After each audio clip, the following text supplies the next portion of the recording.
Did you go say hi to her? Oh man, it's the Vault Hunter! You are awesome! Didn't you fight Terramorphous? I fought a big creature like that once. He was a big whale squid with 100 tentacles. You ever thought anything with tentacles? Oh, of course you have. Terramorphous had tentacles, how silly of me. Now, where was I? I am so sorry. All right, the whale creature. His name was Blowhole the Apocalypse. I called him the Apocalypse for short. And he attacked my hometown of Tsunami's Edge when I was but a little girl. You ever been to Tsunami's Edge? Great town, nice beaches, great food, and the cost of living is just so low. Even being a single grandmother and working part-time at a scat meat processing factory, I was still able to provide for little Mr. Torg. We may not have been able to afford the finer things in life, like food, but we got by. After all, Mr. Torg and I didn't have anything but one another after that horrible gas leak blew up the iridium mine, killing my son and his lovely wife. From that day onward, my little Mr. Torg vowed to conquer explosions themselves in an effort to avenge his fallen parents, and... Ah, man, I forgot what I was talking about. Where was... Oh, right! The Blowhole the Apocalypse! So anyway, I was wrestling Blowhole to the ground, and I had my bicep curled around his blueberry throat. Blueberry? Sorry, I meant to say blubbery. I've got blueberries on the brain, I guess. I grow them in my backyard. Mr. Torg helped me plant them. Thanks again for that, grandson. I love you, Grandma! Anyway, I have my bicep around his blubbery throat, and Mr. Torg starts crying because he really likes whale squids and he doesn't want to see me hurt one. They are the princes of the ocean! So I let the whale go after giving it a punch in the eyeball so he'll remember me, and it swam away into the ocean. And then I had Mr. Torg drive me to the ice cream parlor.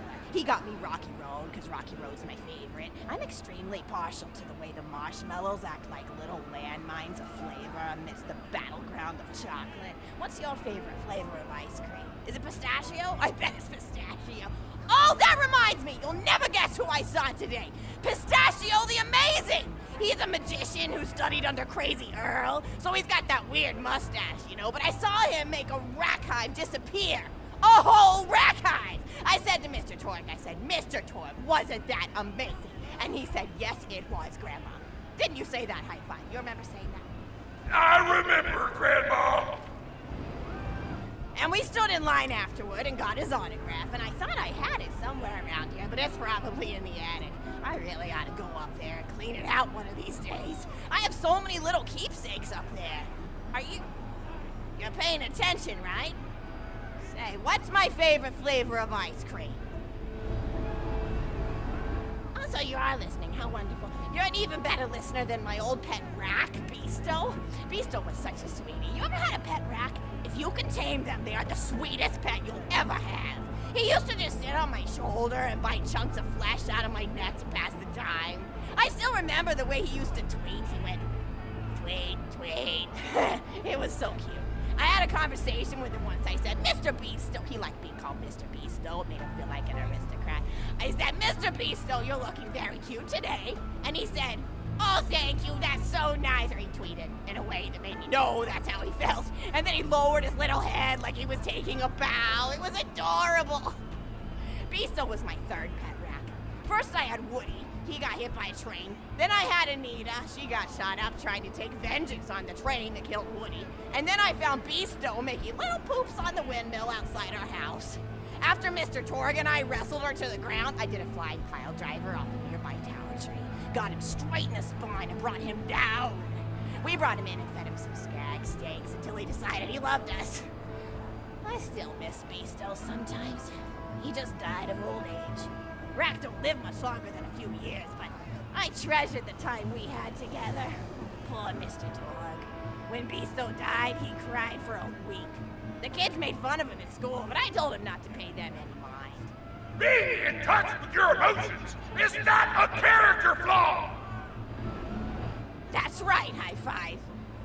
Is something wrong? You look confused, Vault Hunter. Oh, you probably haven't heard anyone call Mr. Torg High Five before. The world may know him as Mr. Torg, but the Flexingtons always refer to him using his middle name.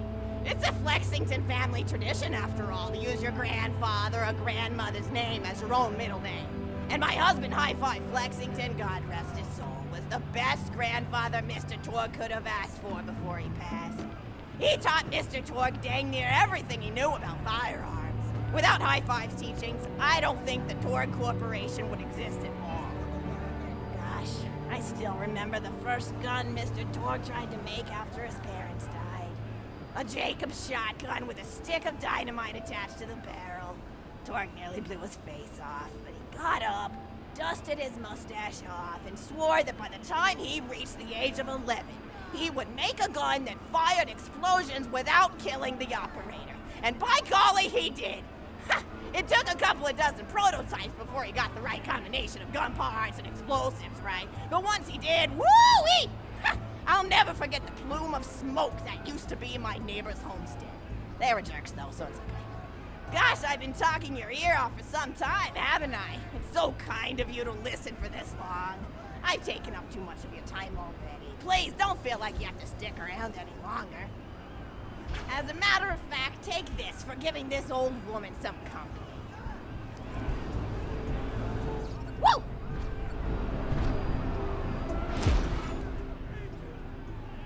You're even more attractive than Mr. Torg said you were.